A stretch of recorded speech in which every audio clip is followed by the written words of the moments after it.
sometimes when you're looking at shoes, you just decide to ask a shoemaker if they can make something for you.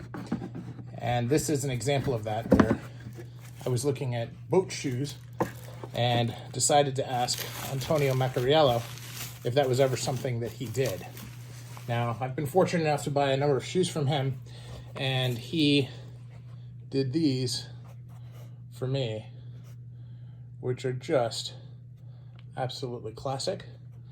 It's a moccasin type shoe, really a loafer, and this is a willow grain suede, and that is peccary along the trim.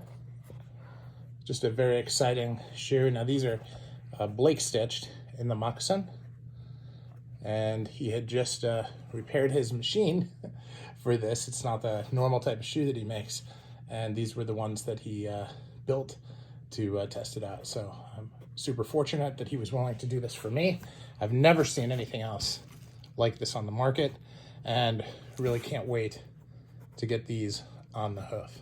The texture on this is absolutely to die for, and I feel like I'll be able to feel it even on the inside of the shoe through the lining, and it's just incredible. So looking forward to wearing them.